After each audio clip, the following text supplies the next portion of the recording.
Hi, we're back with FM Greg Acholonu for our third part of the podcast with King's File. So thanks so much, Greg, for joining us again. And now we're going to actually delve into one of your games to become the Maryland Closed Chess Champion in 1992. So looking forward to checking it out with you. Pleasure. Cool. So can you tell us a little bit about this Maryland Chess Championship and Well, relevance? yes, this was during a period where my rating reached its peak. At the point where I was playing in this tournament, I think I was in the 2370s, and I was playing in this tournament, and there were a lot of players in the tournament that I didn't think that I was going to be able to do well against because of their reputations and things like that. But I was playing a lot, and I was in good form because I played probably over 100 games, 100 rated games that year Oh, wow. up to this point. And it was a short tournament, but getting to this round, um, there were players like Shelby Getz, who was a FIDE master. He's still playing actively right now. There was a late Allan Savage, who was one of the strongest players in the state. He had won the state championship twice at this point. And I mentioned that in the article. And he was close to 2400 at the time. And Shelby's rating was higher than mine as well. There was Victor Sherman, who was a very well-known Russian coach. He coached Driev and Epetian, and there were two very famous Russian grandmasters that came to the area, and he was their coach, but he was also playing in the tournament. And there were just a lot of masters in the tournament, but the top two for sure were Savage and Getz. So the round before, I was, I played a good game. I was in good form, and I played a good game, and I was able to beat Shelby in Nice. that round because he was. It was the question was whether it was going to be Shelby and Allan in the end, but then I beat Shelby, and then I had to play Allan, and I had the black pieces against Allan, and I had seen him have very good results, and he was doing very well in tournaments. He was very well prepared. He was a very strong player. He played in a lot of, I guess, FIDE events, and he was always one of the strongest players in the area until later years. And unfortunately, he became ill and he passed away, which was surprising because I didn't know he was ill, but he wound up having cancer and passing away. But I played him as well. A great guy, very I, strong. I played him a few years ago, right before the pandemic, and yeah, he always gave me a hard time. I think you said as well. Our record wasn't great against him. He beat me twice. Finally, I drew him. Every single time. Such a uh, strong. yeah, he beat me 6 times. Oh, And, you and played him more than me, and you were getting yeah, stronger and stronger along the way. So. right. But this particular game was very special because this was a moment where up until this point, there was a lot of moments where I was in final rounds and I did not do well. I was battling myself. And Yeah, I'm against I, you. Against you. yeah, and I wasn't able to, cross the Rubicon. I would see the finish line and just somebody else would get there. Hmm. But in this particular tournament, I was in good form and I was, you know, uh, playing playing at a high enough level to cause problems. And like I said, my game against Shelby was one of my best games also. Oh, we have Um, to see that one as well. I mean, this was your critical last round win, which is great. And yeah, yeah, but the still. game, Oh, the game, and Allan Savage was a big DC Chess League player. I think, yeah, yes. DC Chess League player. And he was Actually, also in his the team art. beat my team in the end, barely. So yeah, definitely. Yeah, So he it's was on very relevant he to was on this as the well. Argylls for many years. Right, and Argyle is very strong. Yeah, we finally won after many times being defeated by them. So, Yes. and I don't and Allan Savage, notably, was actually not on the team, unfortunately, at that point. So if he had been on the team, would have been even stronger. Yeah, so it's really relevant because DC Chesley, King's File. So I think it's great that we're covering the game versus him. And we've been covering, like last week, we covered some important figures. So it's great that we're just talking about different and more nationally. Last week, some famous African-American chess players like Emery Tate and Maurice Ashley, and now we're focusing on a more local player. And your victory over him. So this will be fascinating to see. And yeah, you want to take a look at it? Yes. So we have, this is the Maryland Chess Newsletter. Now we've been looking at the King's File, which is what we're focusing on with the revival of the King's File since, what was it, 95 or somewhere in the mid 90s, resurging now. Resurging now, 3 decades later. And now but you're great writing as well, entertaining writing in the Maryland Chess Newsletter. So we have, and I like this qualitative element here, not just lines as the computers give these days. So do you want to read any of that? I thought that was interesting. Do you want to read any? Sure, I'll just read the whole my sort of introduction here, and this is what I wrote. This also was put into the King's File, so they were able to copy that. It says, how does one achieve a goal that has escaped one's grasp, as I mentioned earlier? How does one deal with a difficult opponent with the black pieces? This game will not give a universal answer to these 2 questions. As a matter of fact, it won't give that answer to the author of this article. The first 3 rounds went well, although it could have been better. Round 1, a bit frightening but successful. Round 2, unspeakable technique on my part turned an easy win into a ridiculous draw. As you can see, I was very happy about that result because that was, in all of my games I was winning, but that one I did not convert. Round 3, a good night's sleep was rewarded with a good win against Shelby Getz. And I have another opportunity to bring home the gold, which has eluded me in the past. It's showtime. All right, showtime. All right, so let's get on with that. So there we have our 2 pages. If someone could find it, or you could, I guess, screenshot it. 1, page 12, page 13. Yes. Okay.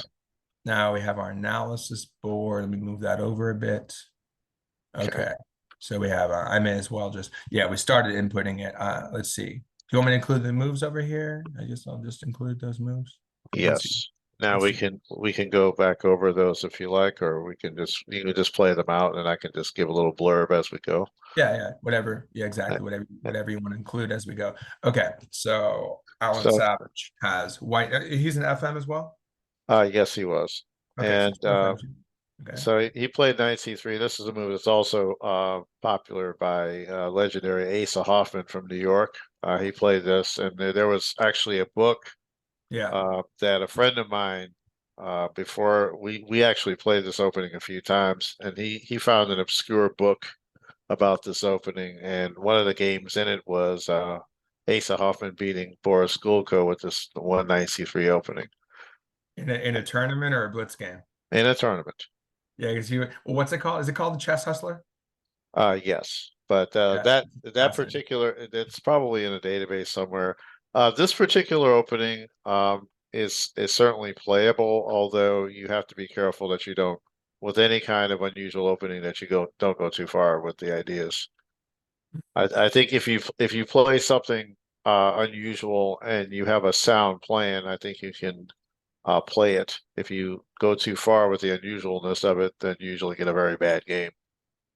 And as you said, your play becomes, quote, unusual as well, but you do get it works out for you. And of course, this kind of thing is very transpositional, right? Well, I mean, like if I go like d5, and I don't mind pushing, or even like taking, and then maybe hitting the knight with e5, f5, or something like that, right? So it's not like this is obviously fine as well. Or they want to play a Jabava London, that's fine too. Stop. Yes. Anyway, in your game, you go with hypermodern play, so you don't even go into that, which turns out.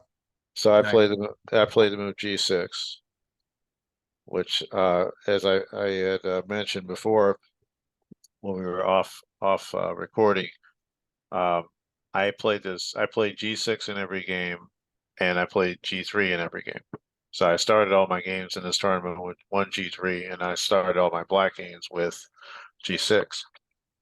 Yeah, So it's very transpositional stuff, I and was two and Bent zero with Larson white. played this too, right? Yes, yeah, exactly. Larson being one of my influences, Hmm. and there's a story with Larson and Scherzer bringing local into uh, combat with my influence, and that was a very interesting moment. That happened in New York Open. That's another story all by itself. Okay, But you have to tell us that one later after we delve into this. So you go right, G6, and he goes, okay, so uh, it gets some sort of transposition. Now it might just become like a modern defense, I guess. Like, um, yes. okay, I played Bishop G7. He played D4. I played D6, and he played Knight GE2, which was a system that he particularly liked. Um, he played that many times with success against various players.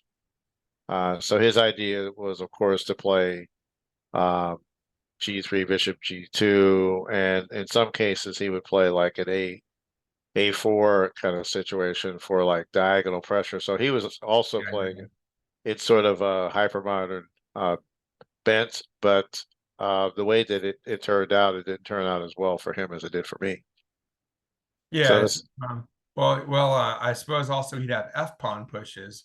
yes, Well, you have that. We all know about that game with Karpov versus Kasparov, where Karpov's pieces all ended up on the back rank. After that was in that was in a King's Indian, but same-ish variation. But anyway, things could get tied up if he's not careful there. If he goes for a quick kill or something, it's not a dragon. It might not work out for him. But I assume he wants to push the F pawn sometimes, right? Although I prefer my knight behind it on F3. well, the nature of the hypermodern play is to control the squares before occupying them. Right. So, it's all about gaining control of the squares and then, uh, placing them in the center. I'm sort of going to have the same kind of idea. So it's sort of Mhm. hypermodern play versus hypermodern play. Well, at least he's taken the. I mean, at least you have some battle there where you are. He has taken up the center though. Maybe a Yes, hybrid, maybe a bit of a hybrid, right? But if he goes all out with F4, then it's no longer hypermodern for sure. Then then it's all hypermodern you, and right. he's going for the classical center. Again, I prefer the knight on F3 there, right? If he's going to do that, but he's Yeah. not going to play. He's not going to play F4, I guess. No, Yeah, he goes with that. He goes with that's not his style. No, yeah. He's going F3 later. he's Okay. more of a pressure player than an Right. overwhelming kind of guy. Right, slow build up. I recall. Yep, slow build up. Solid play. Right. Okay, Yeah. so you go knight. So I played knight d7 and he played g3, I played e5. Yes, that was So very much like kind of modern setup, but you've held back on knight f6, which I like. You have more yes. flexibility with that. So he played bishop g2, I played knight e7. So keeping the pawns free to advance. He Hmm. castled, I castled. He played bishop e3, and I played f5, and now we have some tension and um some activity. And I Interesting, like, very interesting move. Yeah, it seems like earlier than a lot of people would do, right? Or like a lot of people would wait for d5, then you're very happy to play uh f5. Well, with c4 included, you'd be playing basically King's Indian, right? But you yes. wait for it to close and do it often. Now you do it right away, which is it seems risky, right? It's very interesting and risky, it seems. Well, if he plays d5 now, then I can go full King's Indian with Absolutely. h6 and g5 f4 kind of thing. Oh yeah. Yeah, absolutely. So that's much faster, and that's because of the way that as you said, the knight not being on f6, it expedites that. Right, but since he hasn't pushed, it's a different decision, right? Because there's more tension. But the question Yes. is there really any drawback though? Or is it how much? I mean, anytime you move your F pawn, I guess you could say there's some risk, but how much of a risk are you really taking by doing it now this early? In this position, I don't really have a lot of risk because he doesn't have any way of, there's no like quick knight b5 shots, Hmm. or anything like that. Because like in a regular Maro de Plata, the problem is, the pawn's on c4 going to c5, and then, there's the damage on d6, and then the knights hop into like b5, and then the knights get ready to land on d6 or c7. Right. But that's not the case here. Right, So and this is sort of exploiting the fact that he has a more modest setup. yes, So you're able to get away with this earlier. Interesting. yes. So in this position here, and having tension is also good. The other problem is that if I drew, I think I would have won the tournament. Okay, so not a huge. So you're taking a little bit of a risk, but you're well. As I say, if you want to draw, play for a win, right? That's If you want exactly to, I'm right. sure you want to win. You wouldn't mind ending on a win, but yeah, no, it's a bold move for sure. I like it. You're creating tension. That creates more. You're creating more imbalances, and therefore creating more winning chances. Well, at the time, I liked positional chess, but I love tactical chess. So I mean, I could win a game positionally, but I preferred to win by something direct or something tactical. But Mhm. I was always aiming for some kind of, nice tactical win if I could do it. But that was just more aesthetically pleasing to me. Sure. Of course, if I was two pawns up in an ending, I could convert that. But that Right. wasn't what I was aiming for. Yeah, we can go So for a king side attack and transition into a pawn or two up. Now, interestingly, okay, so you'd obviously have to reckon with the pawn captures. So mhm, in some cases, one would take back with pawns, a kind of hanging pawn scenario, but usually it's DNC, right? So you could have mhm. the pawns dynamically coming forward. In other cases, certainly you could just have your knights out there. So I which was one did you anticipate It's taking? it's funny you say that because there was an early I did a lot of looking at early Fisher games, and because Fisher was my quote unquote hero. So the early Fisher games, like say in 1956, that was the year he played the game of the century, but he wasn't quite where he was in 1957. In 1957, he won the U.S. championship, and then he became one of the best players in the world. But Mhm. that was a year later. But there was a game that he played where somebody actually captured both pawns, and he put his knights on F5 and E5, and those knights pretty much won everything. Oh yeah, that'll be dominant. So in this case, it's like, well, if you have the chance, those beautifully placed. I like when two pieces kind of come forward in unison Yeah. together. So it's like Yes. you have two bishops and two knights or something. But if you have the opportunity, you're just your knights are ready to just spring forward, lots of potential energy. I mean, I can imagine some scenarios where you would like to have that too. But since you already have the easy knight mobilization, makes sense. Yeah, just get them out there. And you have that knight on E5. What right? I think we Right. briefly looked at that. You'd have like a positional fork in terms of you're Yes. going to reach one of those dangerous squares and put more pressure on them. Yes. And in addition to that, Fisher was one of the two bishop aficionados, but he also won games where he had two knights. And he Of also course. won games where, his main ending was rook and bishop versus rook and knight, but he also won games where he had rook and knight versus rook and bishop. And there's So, Madness. Is that like a Madness game? I think the Madness one, if I recall, is the one with when he has the well, knight the rook famous or the knight, or knight famous versus bishop. the famous game is the last game of the 11-0 run where he's playing Sadie, and the game should have been a draw, but Fisher had a knight versus bishop, and it was knight. It was an ending where Fisher had a knight and Sadie had a bishop, and Fisher Uh-huh. wound up winning the end game. Run circles around him. Yeah, Yeah, so it was not an easy end game to win. It was very very um tactical, and the thing was that everybody was rooting for Sadie because nobody wanted Fisher to win 11-0. Okay. That was well, the that was the side root story. for him in a like him or not, root for him for history because no one's R- done that. It's like it's impressive. So anyway, Well, we have F5. He goes F3. Seems yes. a little defensive. He's on the. I feel like he's on a little I, defensive. I, I don't think F3 was the best move here. And I No, think most of his troubles happened because of this and it's quite possible H3 is better here or Queen D2. Those are quite possibly better right. moves. You both keep tension, and you're both like, well, if you want to capture, I have my minor pieces springing forward. Yeah, if I was playing the white side, I would play Queen D2 without thinking about it. Yeah, yeah, and then his knights are going to take up. I don't know why he played F3 to be honest with you. And Yeah, it's interesting. we didn't discuss that at the end of the game. Well, it could be psychological. Like I said, it's an interesting move. It's a bold and risky move. So you probably threw him off a little bit with that move. And I guess, Yes. okay, so F3, right? And then I played. I like to keep a little mystery in the game, as I mentioned before. So I played A6. The main reason why I played A6 is to prevent any knight B5, so I could use my queen. And as you mentioned before, uh, off video, uh, the Queen E8 move is sort of like what happens in a Leningrad Dutch, Right. where the queen slips over to E8 and either G6 or F7. There was a famous game that Smyslov played. I think it was mentioned in The Art of Analysis by Timon, which I highly recommend. Okay. That Smyslov played the move Queen F7 and an H6, and it wound up doing something damaging on C4. Hmm. And it was strange that Smyslov played a Dutch because most of those guys didn't play it after Botvinnik. Botvinnik was like the one that played it, and then almost everybody else avoided it after that. Bad experience. Well, what happened was he came up with good plans for white, and then it was hard to play it for black. But then some people still have played it. But then of Yeah. course, Well, if you lose with the Dutch, then you could blame the opening. well, and then there's an early bad experience with Fischer, not Fischer, with Capablanca Tartakower. And I think it's Tartakower, right? Where Fianchetto's on B7 with the Dutch, but then he takes on F3. I'm like, why are you taking F3? And then it gives a bad name to the Dutch early on. But it's like, don't take on F3, leave your bishop on B7, right?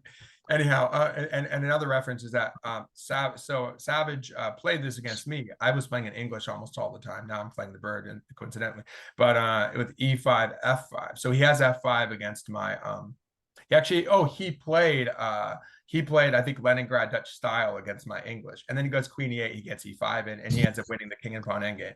May have been a draw, but he's such a, and of course, great correspondence player, very strong in endgames. Well, it's funny that I don't know how much of this game he wanted to get out of his memory banks, but he made sure that I didn't beat him again after this. So Right, a very solid player. Yeah. I couldn't beat him. He's so solid. I mean, a very strong endgame player from what I've seen. well, it's interesting what you're saying because this was the mindset I had with the play that occurred later. Okay.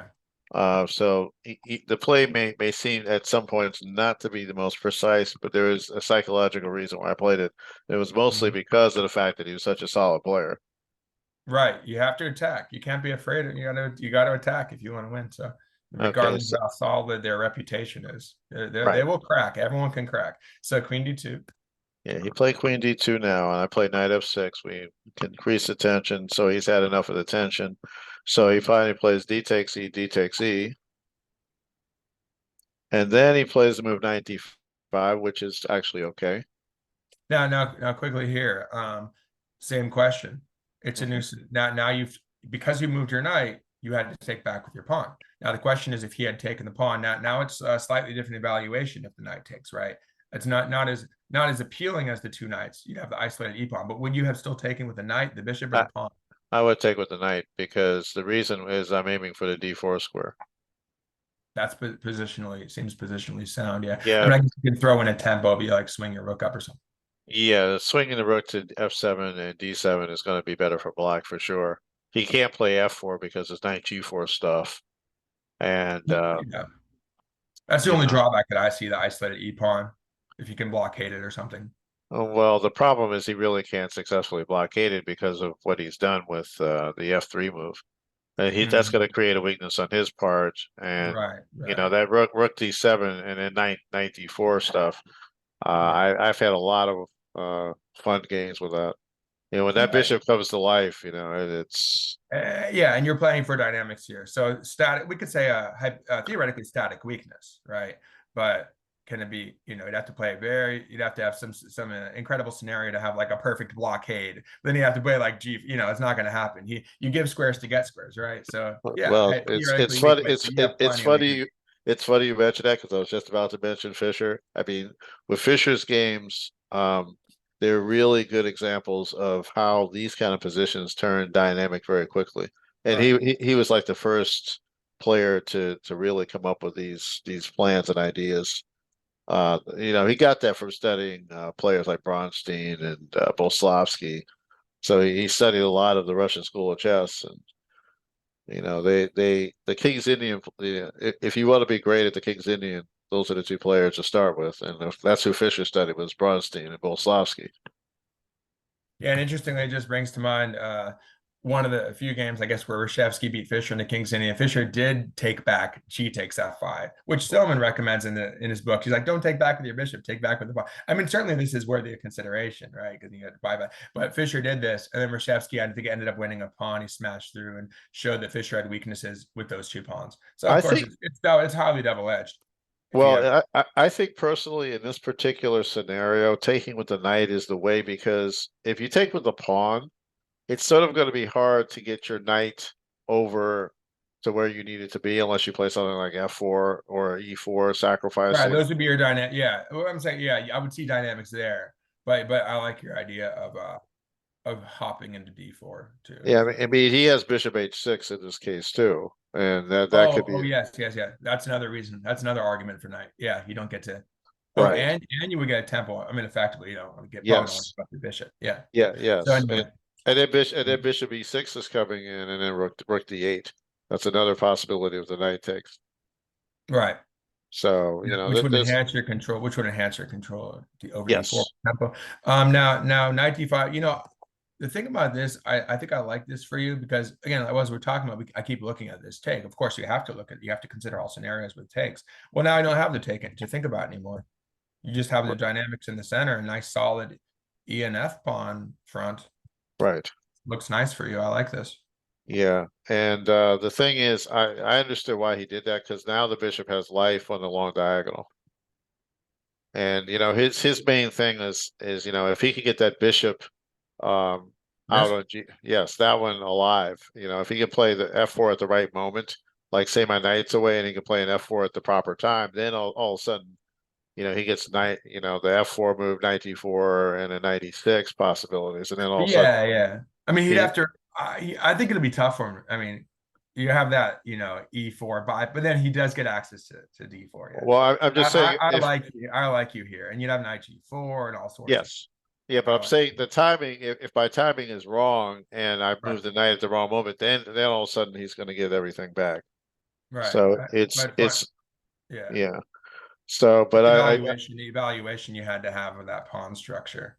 Right. Well, I did like my position at this point. Yeah, certainly. I like your this potential energy in here. You have a lot of dynamics, and he doesn't have as much. I think he just doesn't have the flexibility that you have. Maybe try this or something also. But yeah. Yeah. So well, if you look at the three minor pieces, I'll take mine. Yeah. So you mobilize your bishop right now. Perfect. There you are. Yes. So a lot of times you delay that, like in the King's Indian, you delay it. Right now you have a tempo on the pawn. Free exactly. Pawn. Right. Yeah. So he plays B3. I play Queen F7, gaining another tempo. Right. He plays C4. I play C6, gaining another tempo. And you're not giving him time, like I mentioned, typical King's Indian type of C and D pawn play. Right. Now you're already punching at his pawns. Right, and of course here he can't play F4, because then after E4 his position goes to sleep. Right, and and then you want to take that. I guess you. I want to play E4. Yeah, then you're trying to. Then you really want to. Now that's hanging, so you'd have to. Now you mentioned actually briefly when we input most of the takes. It just I think you're just better. Yes. You got everything locked down. You got beautiful piece placement. You've got the dynamic center. He's got holes. He's got all these weak points. So yeah, but how about D6? What would have happened there? Well, that's what the computer recommended. What would how would you handle this position? This certainly. Well, I probably I have one of two options here. I could play rook E8 and see what he does. This one? No, the other one. The other one? Yes, because when you commit pressure on the D file, perhaps can you work around the pawn, or can you?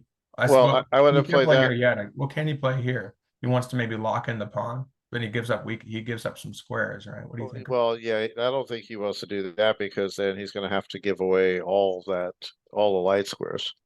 Right. You'd have like lock down those light squares and maybe problems here. Although you can't really take yet in some cases because the but see after rook E8, if he plays C5, I have knight D5, and I'm already hitting the bishop. And it's not really what he wants.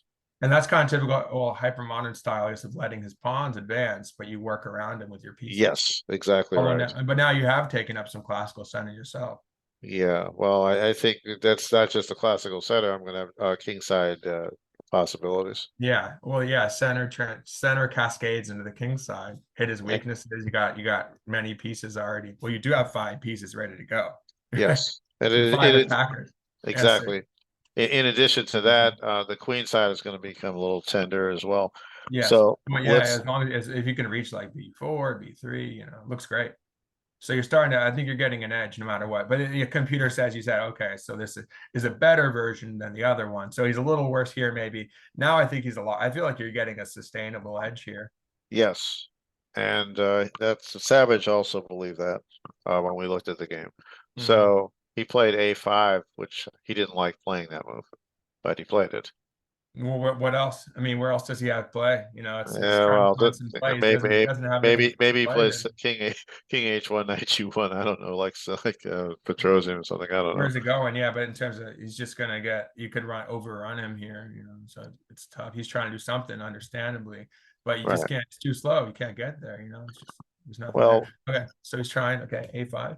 yeah. So he played A5, and I played the mysterious, just waiting to see what to react. So he played Rook AD1. I played Bishop F8. That was another reason for Rook E8. Queen C3, Rook A C8, and that's just waiting for other potentials.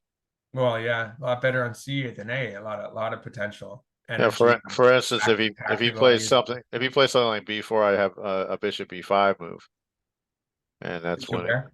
Bishop If where? if he plays B4, I have Bishop B5 winning. Yeah, I can't even push because the too many pins. So a Yeah. lot of you have these X-rays happening with a lot of tactics lurking. So Yes. your piece placement's great. So he Oh, plays do a. you have how much time do you have? I want to make sure we cover the whole game. Do you have till a few minutes after 12 or 12 hard stop? We can continue and finish. Okay, great. No, So I don't want to talk too much then in that case, but I the, like the, a lot of discussion. Great stuff here to talk about. so he plays H3. I play Bishop G7. Queen C1, Queen F8 to prevent Bishop H6. And clearly a lot of softening here. I mean, Yes. everything is available to attack in the future. Just so many weak points. As I tell my students, remember pawns don't move backwards. Yeah, yeah. This is going to be a I mean G3 in particular, very weak. So, okay, Queen C1. Okay, so now after Queen F8, I made a little comment here. And Mhm. it says, so far the struggle has progressed in Black's favor. The reader may accept the challenge to improve the play for both sides. Black's forces have happier homes and sounder foundations, which I still agree with many years Right. later. Sure. This is all well and good, but you must go from point A advantage to point B the point. In the Right. practical struggle, I was half a point ahead of my opponent in the tournament. Also in search of a plan he was comfortable with, he evaporated most of his allotted time. The landscape will undergo shock therapy by move 40. You'll see what happens in the next before now and the end of the game. I will say this. Oh, this is a great move. Yeah. So I will say this in the game. On the objective side, and how players play nowadays, I don't know if they would be thinking in the same way that I thought of during this game. Hmm. But I was, nowadays, getting a very sharp tactical position is not necessarily the end all be all. I think nowadays players are much better at calculating. So if you're going to play something sharp, or myself, I'm going to play something sharp, I have to make sure the concrete factors are in place. So I can't just play something intuitively and thinking, okay, I'm going to get a position I like, and the tactics will work out. That doesn't work as well in the 21st century. It's harder, but we still do have. I'd say that we still do have our attackers' advantage. No matter how good they are at calculation, if you keep throwing stuff at them, they're not a machine, right? So, but I like so far you haven't really taken any risk anyhow, right? So you see, wait, but you're certainly wait. So you're saying you're not just going to strike kind of wonton, kind of willy nilly. You're building no risk so far. Beautiful position. You have your positional advantage, hopefully transforming an attack, and then it's a matter of your timing when it's the safest to do so. But I love this move because you stop Bishop H6 and you have the Queen B4 idea, and now you could take B3. There's no, like, if the rook's there hypothetically, they can't take B7 as was possible before. So you just Yeah, have all this idea, and he has nothing to do. I mean, there's nothing yeah. to do. Now, as a mature adult, I would handle this differently than I did back then.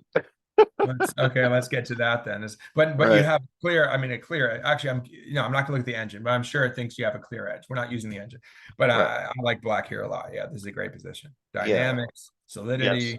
Yeah. So I don't, even to this day, I don't think that the way I played was bad up to this point. Well, it worked For out for you. It clearly worked out for you.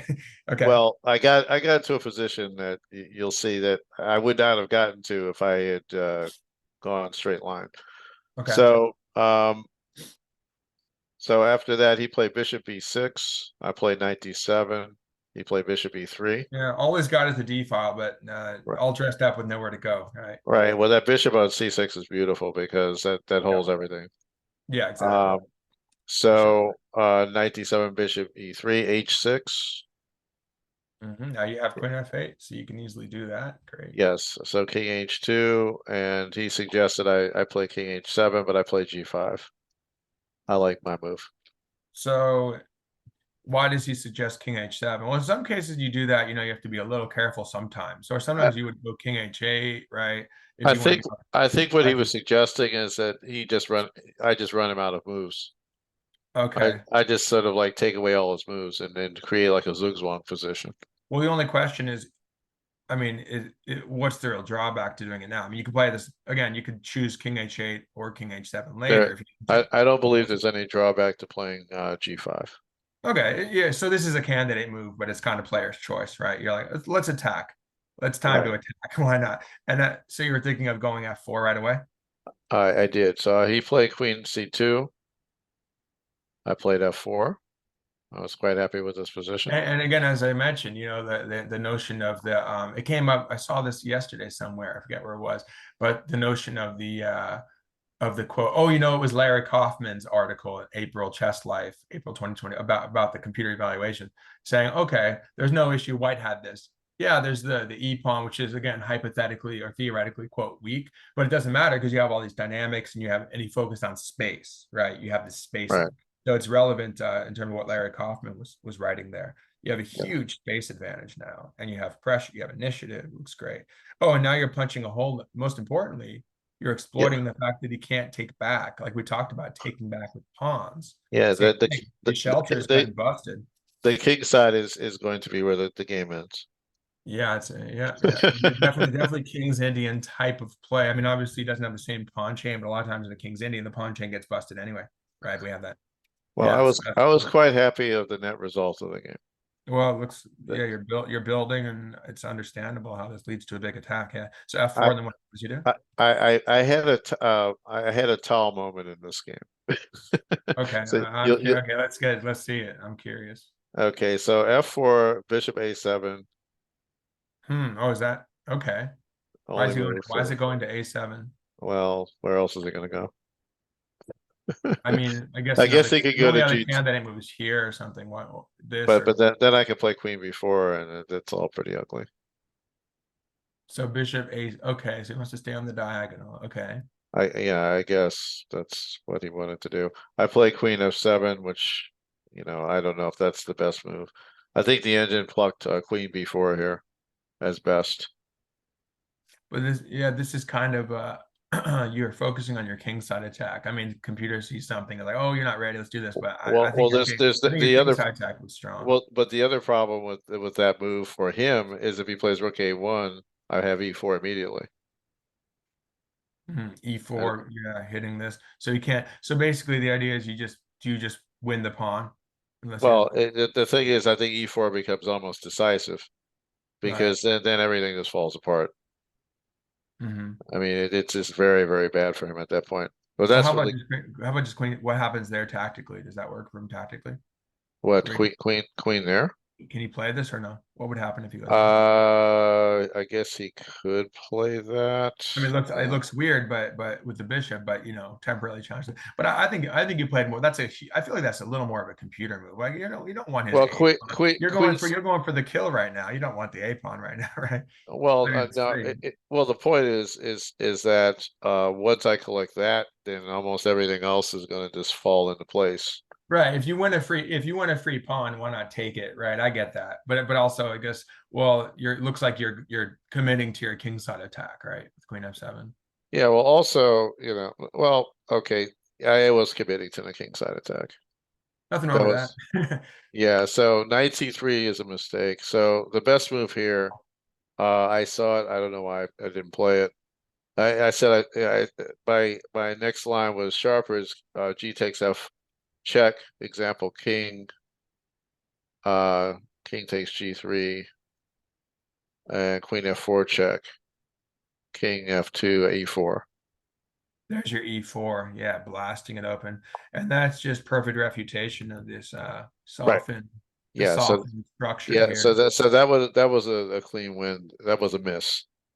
But yeah, I saw that and I said, but I thought it wasn't solid. And then I have a question mark exclamation point. Besides, I didn't think his position would improve. That's what I said.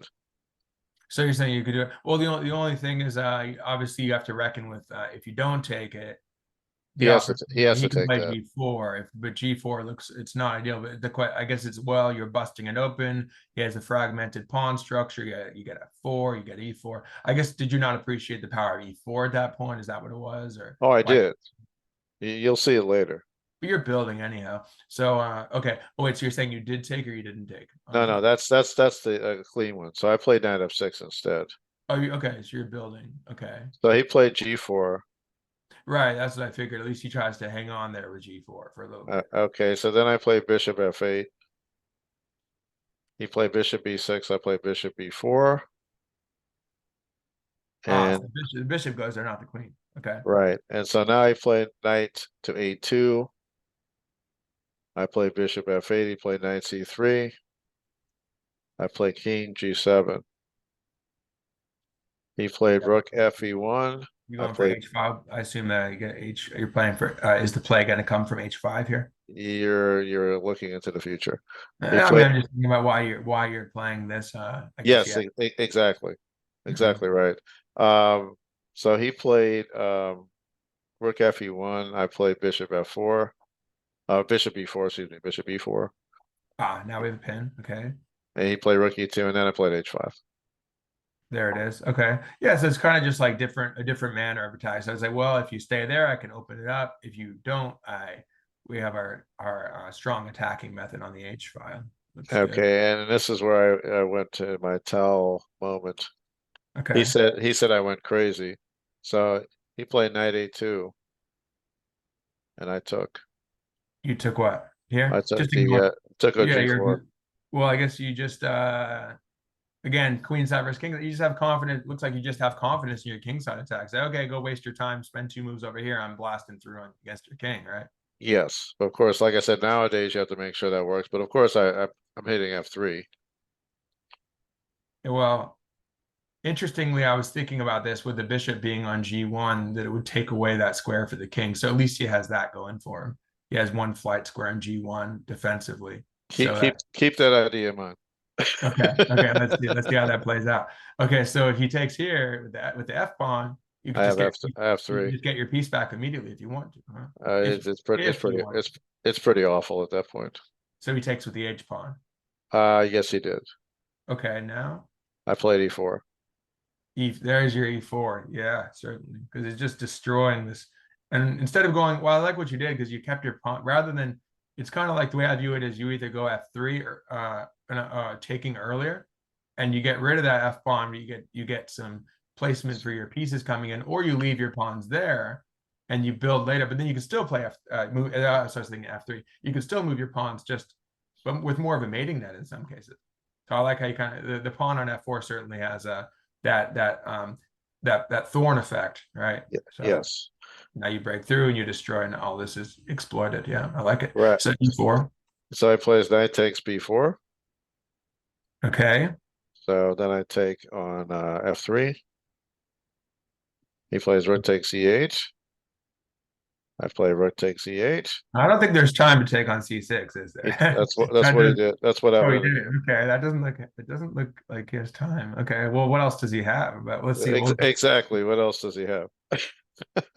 Okay. It's, so I said, for example, bishop f1, rook h8 check, rook h8 check, king there, and f2 check. At least he has that square now. And then are we But getting but then a mate? Are we getting like a mate coming? f2 check. So we unleash the bishop. Okay, and then we at least win the queen. Do we have is there a mate, or at least get a skewer? We win the queen. Yeah, I'll take the queen and then keep attacking him. Yeah. Right. Yeah. So Okay. that's and of course if he That's takes the queen, he gets mated on h1. right. There's that line. Pretty checkmate in there. So yeah, the e4 is. I think it's just there were two attacking methods. Sure, computer might like something, but I think I like your method. It's just it worked. As you say, it worked out for you playing f4 or sacking your bishop on b4. It worked out nicely. So Right. just So what happened was after knight takes c6, let's see. I play rook e2. sure. Yeah, that looks very strong. And he had to play rook to d2. And I thought, oh my, is he holding this thing? Well, this looks pretty dangerous. Yeah, again, as you said, that g1, he certainly has there's that g1 square, his only prospect. So here's what I wrote. It says, it looks like it's all over. 2 pieces down, another tragedy. Life sucks. Blankety blank and blank. But wait, a beam of light. Wait, what? I said, but wait, a beam of light. I said, knight g4 doesn't work, so perhaps something quiet. Oh, knight g4. Well, knight g4 is the thing that might actually make a lot of us excited. I mean, that's a captured check. Right. But again, as I said, he does have king g1, I guess, trying to hold on. So what do we have instead of? Well, see, resisted the temptation. I'm sure most of us would just snatch that pawn with check, right? It's very tempting. In a blitz game, boom, check. What do we do instead? What did you do here? Queen e6. Queen e6. Okay, interesting. So you're hitting g4 still. You're holding that e2 square. You didn't want to dissolve. You didn't want it to. So what's the idea if he takes? Are you just winning with pawn takes? Yes, I get a queen. New queen coming. So he can't take it. You just sit there and you can still play knight takes g4, but without those drawbacks. Now, of course, he has many defensive ideas here, but obviously I assume they all fail. Some knight d4 or something like that, I assume, right? Knight d4. Let's see, what did I have on that one? After queen e6, I think knight d4, I just take with check. The knight takes. So now we have an improved version here because and this is going to be very similar to what happens in a game. I'm not going to go any further. You're not going to go into it. Okay. Yeah. Similar tactics. Okay. This is very similar to what happens in a game. I see. So the idea is queen e6 gives you it's an enhanced position with the inclusion. Right. Okay. Yes. So what happened was after knight d8, which is what he played. I was thinking one or the other. So I mean, he's some kind of something to get your attention. He's like, maybe he's thinking, well, I've got a few pieces. If you don't mate me, I could keep my knight. Try to hang on with some pieces, right, for the queen. So knight g4, check. Well, that is if he has to part. Let's say, for example, if this is the game. Okay. So if king h3, and this is the variation I saw at the board. Knight f2 check. Okay, that looks nasty. Double check. Double check. No bishop takes. We got a double check. Okay. Yes. King h2. Queen h6 check. King g1. Rook e1 check. There's that g1 square. Okay. Rook e1 check. Yep, lure that bishop there. Nice. Yeah. So bishop. What's the mate? Bishop f1, queen h1. So he gets to take the knight, but only for a second. But look at the nice mating. He only hangs on for a second. You can mate here. The pawn on f4 creates the mate. Yeah. So there we go. There's that f4 move. And if he plays king.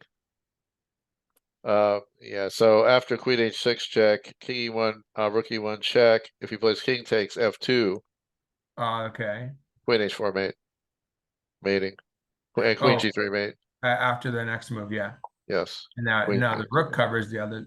And that f1 again, very similar ideas to King's Indian, quasi King's Indian kind of stuff where you keep that the F pawn there. You bust through, but that F pawn just really restricts him. Now, if you look at the final position here, you know, it's like you don't get to play these kind of things against players that are solid that often.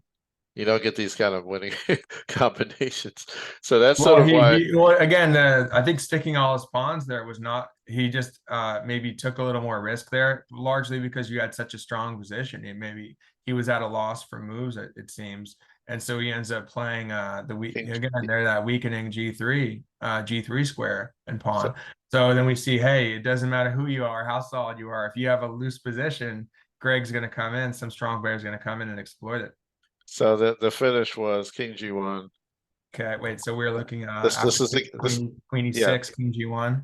He played 98. He played 98. Oh, he plays 98. Okay, right. And then you took with check, and then Yes. that's where he goes king. Okay, then he goes King G1. Okay. And Rook G2 check. Okay, Rook to, oh, let's calculate. Oh, anyone who's watching, maybe they can calculate since this is your finish, right? What's the line? We have Rook takes G2 check. They have to take back now because you've preserved. I love how you preserved those two pawns for your mating net. He's got to take back with the Rook. Yes. Right? Well, or you can move and get mated, but we can look at that as other variations too, right? Oh, there's a knight mate line too. And then we have Queen E1 mate. Okay, that's a pretty one if he goes here. All right, if he goes this way. Clearly, I don't think he can go this mated ladder mate style. He goes to F1. Where's the mate? Well, anyone watching could think of that. Maybe see it ahead of time. If you want to go back, we had knight H2 mate. Everything's just perfectly covered. Nice. So the finish, did I assume did he resign or did he let you did you let you mate after? No, after King G1, I played Rook G2 and he resigned.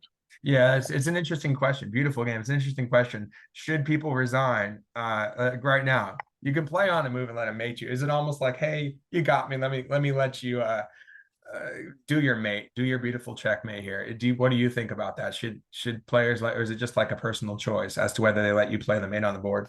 Well, it's funny because there was a game that I had played him before this, and I actually did allow him to bait me. You allowed him. He's like, no, I'm not going to return the favor. Right.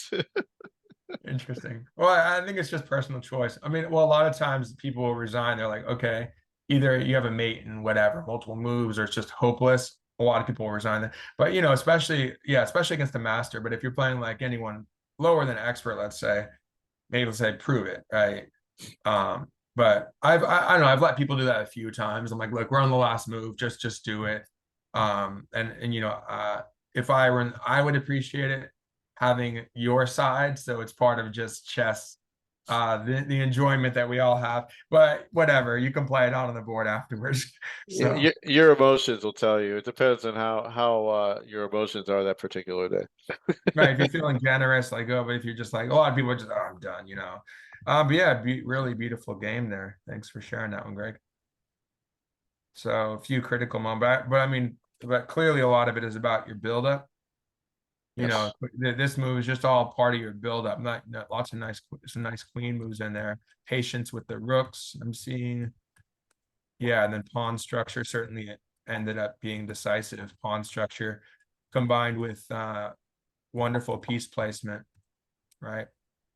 Little shuffling, that's fine. But when you came back, you came back with your bishop a few times, but once you came back, you left him there that time. You didn't need your bishop. Yeah, the bishop wasn't going to help you anyway. So go ahead, hang that. I'm happy with my other pieces attacking you along with my wedge pawn on f4. But that's interesting, as I mentioned, about h5. Oh, you're going to attack him here. Sometimes they hope to hang on that way as a defensive resource, g4, and, you know, hope that they can cover it. And again, there's that g1 resource, of course. You know, a lot of times they'll do that in these structures, rook h1 and go back. It's been my experience that they never survive a position like that. If you play like G takes it, I've almost won every single game that somebody's allowed that kind of position against me. Right. I mean, they have to try. There's nothing better, right? Or like in this position, for example. Well, the only alternative is he lets you take in hindsight, do you think you should have taken just taken G3, or do you like the fact that I mean, because again, it looks like both work for you, so it's kind if I had taken on G3, I wouldn't have had the finish I had. Yeah, exactly. So I don't think there's anything to regret there. You know, and both it's the way I view it is it's player's choice. You know, both are good. You chose that way, which was thematic, and it was strong. And again, Uh, as long as you know you still have this attack that you like, you know he can play G4. You like that scenario too. So well, I'll just read what I said at the very end of the article. okay. After I played the move rook takes G2 check, we'll just go to the final position. Yeah, and you made some really sophisticated queen moves. I really like Queen F8, the shifting of the queen F8, Queen F8, Queen F7, and Well, Queen E6. the Queen Very E6 instructive. is Very instructive. one of my star moves of all time because it's like, I had to find that one. And then when I found it, I realized that this was going to have a nice finish. Yeah, Queen E6. Yeah, just great. Now I don't know if you checked with the engine whether that's the kind of move it said that was the best. I wouldn't be surprised if it says Oh, this is. the edge it picked up when I looked at it. Yeah, The yeah. edge, but the thing, the Engine difference. certified, but even if it's not like the other moves, we don't need it all to be certified. It Well, works. the thing about the edge it found it a lot faster than I did. Hey, that's fine. That's fine. As long as you So find yeah, and so then after you rook takes G2 check, I said a little while maybe, but how often do you win by mating attack against a very solid two-time Maryland champion? that's the way to do it. Yeah, it must have felt great. How'd you feel afterwards? I can't describe how good I felt because I knew two things were happening. Number one, I knew I was winning the tournament, and number two, I was pretty sure I was going to be 2,400. That's a huge one. Yeah. Yeah, Double whammy. You just get everything at once. Yeah. yeah, Elation, right? yeah. Awesome. I mean, So thanks so much, Greg, for sharing the game. Hopefully I didn't insert myself too much. And I got excited. Hopefully I didn't insert. I know I'm saying a lot myself. Don't want to uh, insert too much of my own well, thought. you helped the enjoyment process again. So, one of the things that Lasker talks about is, people that, one of the things that gives the game more um, aesthetic power is the fact that somebody else is going to enjoy the game. I enjoyed it for sure. Yeah. And again, like I was talking about, for example, ideas, because I mean, I would certainly be thinking a lot about ideas of, oh, which way am I going to recapture? And I do think that that's a huge part of mastery, thinking about shifts in pawn structure. Like I said, even thinking about F5. F5 was the first decisive. First you commit to E5. It's like then you commit to F5. So you certainly have to think about that. If you're going to play that move, any master would be looking at, wait, what if he takes this way? What if he takes that way? You're not just going to do that kind of move willy-nilly, right? You obviously thought it through. And like I said, it was justified based on what the fact that he hasn't done anything too aggressive. He's kept it rather solid. Against me, interestingly, I think I played a Caro Khan. No, did I play a Caro Khan against him? And then he played knight c3 and e4 and queen e2. That's a thing where he brings his queen to e2 early. So, but it worked out. It kind of transpositional like knight c3. It looks weird, but just got a pretty regular position. But yeah, it ended up just being solid with queen e2. Nothing too wild about it. But anyway, you commit to things like this. So I just wanted to bring that up because Silman does talk about that in his workbook. He talks about taking back with the pawn on f5. So it's certainly something you see this pattern. Silman has great analysis. So I have to think, hey, we have to look at it and say, hey, does it work here? Should we take with the knights here? And it turns out taking with the knights is the most dynamic and most appropriate in this. So it's very interesting positional scenario here, kind of Silman-esque, I guess, right? Another late and great, right? Well, something else I'm going to mention about this is that playing a game like this and studying someone like Petrosian, I've also considered how to play on the white side of these kind of things. And when you're capturing on, if black captures on f5, I know that Petrosian made a whole career with the knights on e4. Many of his games were because he had a knight on e4 generating things happening all over the place. Well, for example, against the King's Indian, that's all. If you Yes. can get that, and again, Silman talks about that. What it is, though, if anyone looks at the workbook, I don't know if you've seen the workbook. What he mentions though is, for example, pawn takes away the e4 square in the King's Indian setup. So now, if the knight, bishop, or rook take, you have knight e4. Right. We have Petrosianic kind of thing right there. Yeah, I love Petrosian. There's actually a guy, I think, on chessgames.com, a big commentator. I think his name is Petrosianic. So if he's out there, shout out to Petrosian. Anyway, I don't want to hold you if you got to go. But yeah, shifts in pawn structure are very important here. And I like what you did. What he did. with knight d5. I think that's actually very good for you. But of course, if given time, what does he do with this structure? Well, this doesn't look good, so he has to go with this. But that bishop is just, yeah, f3 didn't work. Yeah, I think really ultimately what it was that worked in your favor is decision to make this, to create this structure, blocking his bishop, weakening g3, and so on and so forth, right? Yes. In And conjunction with other weaknesses such as allowing the queen, that move actually, interestingly, playing on both sides of the board also favored you with the bishop or the queen. and it seemed like his h3 g4 idea was going to solidify the king side, but it actually helped put gasoline on the fire. Right. It's kind of damned if you do, damned if you don't, because if he lets you take, he's in trouble, or push. But anyway, really, yeah, of course, you're not going to have a masterpiece unless your opponent helps you a little bit, and he's part of that masterpiece, and I'm sure he had masterpieces against you. So that's how it goes, right? Yes. You can all enjoy it. Awesome. Well, thanks so much, Greg, for showing us this game. Really enjoyable. No, I mean, yeah, no, you seem to be saying, oh, it's not a perfect game, but I think pretty close to it in terms of the enjoyment and finding the brilliancies. That's ultimately the narrative of the game was very clear, as we were talking about last time. It was a very good game Exactly. at that moment against that opponent. Yeah, and no, I mean, it's great. The narrative, the positional build-up, in that sense, it was perfect, and you had the tactics were perfect, and a little intuition. You're human, a little intuition, you said, right? Or you're like, oh Yes. no, well, maybe you knew it subconsciously. It all worked out. Yeah, great and brilliant. Yeah, queen e6. But I don't have the mode where I could we put double exclam on that for sure. So brilliant game. Thanks so much, Greg. Thank you. All right, see you next time. Okay, take care. You too.